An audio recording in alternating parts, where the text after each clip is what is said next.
January 1st, 2014, there is a line of people in front of a store in Denver, Colorado. Time goes by and they finally open, which then a man walks in and buys the first ever legal recreational bag of weed in the US and gets absolutely obliterated. And I'm pretty sure no one expected this event to bring forth one of the fastest growing industries in the United States. From being known as the murder drug in India to going to your local dispensary and buying a $80 bag of banana strawberry pudding flavored weed, this is the story of how the ZA went from illegal to a projected $100 billion industry by 2028. And it all started in the early 1900s. The initial regulation of cannabis in the United States came with the enactment of the 1937 Marijuana Tax Act. There is a widespread belief that the decision to outlaw cannabis was driven by racial motivations, for you see, during the early 1900s, a growing influx of Mexican immigrants into the US prompted a shift in media discourse towards portraying the ganja as a dangerous substance, leading to the implementation of stricter drug and cannabis laws. Media reports even went as far as labeling marijuana as the murder drug. Yeah, bro, not meth and not coke,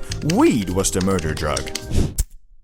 What are you doing, bro? Smoking that murder drug. Oh, I didn't know it was that bad. Yeah, man, it makes you violent and literally go insane. Oh, damn, I'll put it away. Thanks for warning me. Nah, you good, just don't do it again. What's that? This? Don't worry, this is just crack. Also, during this time, newspapers frequently circulated assertions linking marijuana use to mental illness, promiscuity, and violent behavior. These claims significantly deterred recreational marijuana use among the majority of Americans, despite the substance not being widely recognized at the time. Which, my favorite of the bunch is definitely violent behavior. I just can't deny that every time I smoke a doozy at the end of my day, I get this sudden rage, and I just start fucking going apeshit. That's probably also a big reason why Bob Marley was such a war activist and always propagating rage and hatred. Disclaimer, that was all sarcasm. Anyway, later on, John Ehrlichman, or whatever the fuck his name is, a senior advisor to Nixon, was quoted as saying, well, the quote is pretty long and boring, so I'll just summarize it. Pause the video if you want to see the full version. Did we know we were finessing the public about weed? See, of course, dog. But you gotta understand, bro.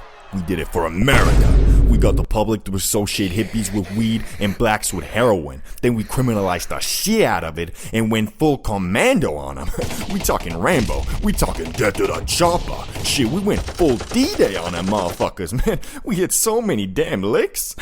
Shit was kinda ridiculous. This quote was kinda the catalyst of the 1970 Controlled Substance Act, which was the consolidation of over 200 previous drug laws into a single statute governing the production and distribution of specific substances. And since we're on the subject of production and distribution, I'd like to let you know that CBDBro Shop will be relocating to a new warehouse sometime in the near future. With that will come new products, making everything sold right now limited edition as fuck. So if you've been eyeing the glow-in-the-dark BONG, the metal grinders, or anything else, just know if you buy now, one day their value will be up like 10,000%. Well, I can't guarantee that, but the stuff being sold currently really will be an ultra flex for when CBDBro Shop becomes the #1 smoke shop in the world, or at least that's my vision and goal. So click the link in the pinned comment or description and use the secret code OGCBD for 20% off. But now back to the video. Under the Controlled Substance Act, drugs were categorized into 5 schedules based on their potential for abuse and medical utility. This streamlined the process of drafting and amending laws to encompass entire groups of drugs rather than addressing each one individually. Schedule 1 drugs, the most rigorously regulated, were classified as having no recognized medical value, so obviously medical marijuana must have been like the lowest schedule, right?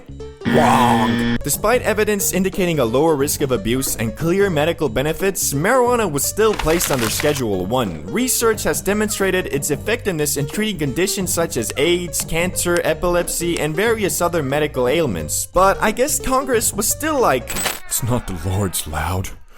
It's the devil's lettuce. Since its initial prohibition, there have been ongoing movements advocating for the legalization of cannabis, which in the 1970s pressure to legalize weed intensified in California. Proposition 19 aimed to legalize the grass and was introduced on the ballot in 1972, but garnered only 33% of the vote, so it failed for now. The push for legalization has primarily focused on three distinct products: CBD, medical marijuana, and everybody's favorite, recreational marijuana. So finally in 1996, California became the pioneering state to overturn the prohibition of weed by legalizing medical marijuana, despite conflicting with the federal law, brah. Subsequently, in 2012, Colorado and Washington became the first states to legalize recreational weed use. Oh yeah.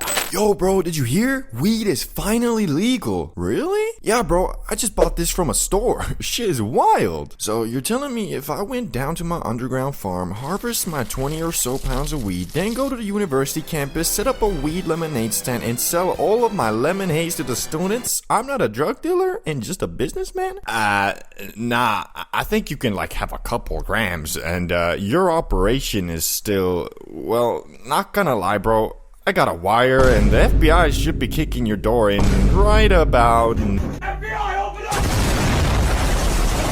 Which brings us to today, where the ZA is still federally illegal and a Schedule 1 drug, and because of that, there really isn't a lot of research on it. Between 2000 and 2018, $1.56 billion was allocated to cannabis research, with half of this sum dedicated to investigating the potential adverse effects of the drug in recreational use. This disproportionate allocation meant that understanding the harms of weed received 20 times more funding than any other area of research, while only a fraction, less than $5 million, was directed towards enhancing our understanding of its therapeutic application. In 2018 though, the Farm Bill legalized CBD throughout the US, as long as it followed the rules of staying below 0.3% THC, which this Farm Bill turned out to have a shit ton of legal loopholes, making the sale of real weed online completely legal and possible. More on that later. Anyway, because of the lack of research and, well, frankly awful regulations, we are currently in the wild west of the cannabis industry. You might assume buying weed from a big brand is safer than, let's say, your friendly neighborhood plug, and in some cases it might be, but a lot of times your plug is selling you the same shit a dispensary is, just the dispensary is putting it in a fancy bag. Even worse, there's a big issue with sprayed weed, which basically means bud that is artificially flavored in a machine to give the illusion of it being some exotic Havana pack, when in reality it's just some mid sprayed with banana flavor. So you're telling me this eighth costs $100 because it was grown and harvested in Uganda, Africa, right next to the exotic banana farms, and that's why it's banana flavor?